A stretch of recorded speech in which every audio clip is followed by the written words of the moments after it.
the Vatican itself has tried to shut down papal gambling. What we see is about $25 million has been wagered on who will be the next pope in the United States. The more it seems to be prohibited, the more interest there seems to be in it.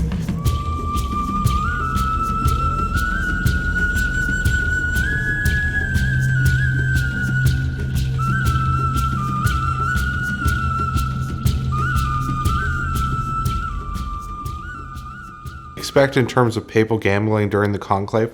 Well, gambling on who's going to be the next pope has been going on for centuries. This has arguably gone on since the 15th century. In fact, the Vatican itself has tried to shut down papal gambling.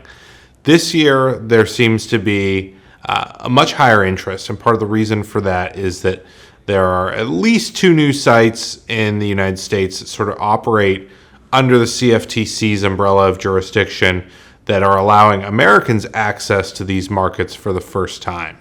So right now, what we see is about $25 million has been wagered on who will be the next pope in the United States. Globally, that figure is much larger. Wagering on the papal conclave has gone back to the late 1400s. Actually, Pope Gregory XIV threatened to excommunicate anyone who was betting on the future pope. So this is one of these things that the Vatican is aware of. They are not fond of the fact that this takes place.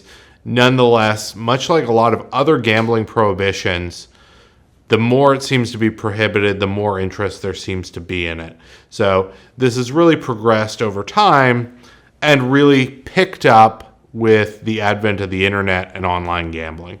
So why is it easier for Americans to wager on events like who the next pope will be?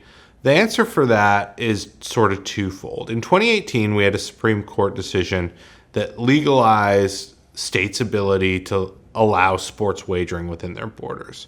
What's followed is a lot of interest in wagering on other markets. And while no state gambling office, commission, licensing agency has allowed a sports book to offer wagering on who the next pope will be, there are a couple of sites that operate under the CFTC, which is a financial regulator, that are currently taking or offering markets on who the next pope will be. They do not call these bets, but it's effectively similar to placing a sports bet. You are wagering, you are predicting who the next pope will be. So what are people wagering on? Yes, obviously attracting the most amount of money is who will be the next pope.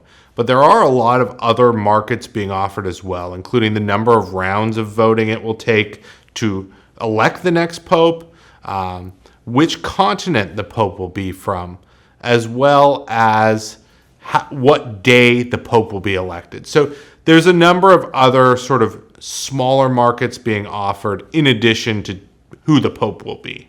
Talking about the types of bets that are available, obviously the most wagering is on who will be pope, essentially the final outcome of the game. But there are a lot of other bets being offered as a form of in-game wagering, if you will, where bettors are able to wager on how many rounds it will take to elect the next pope, what continent the pope is from, what day the pope will be elected. So these are other markets. They aren't as large as who will be elected pope, but they do exist on these exchanges.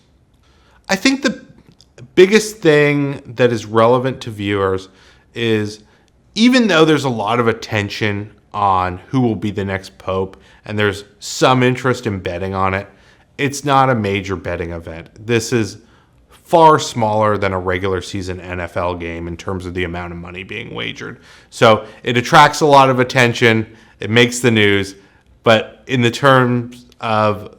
scale of what's a major betting event, this is relatively small.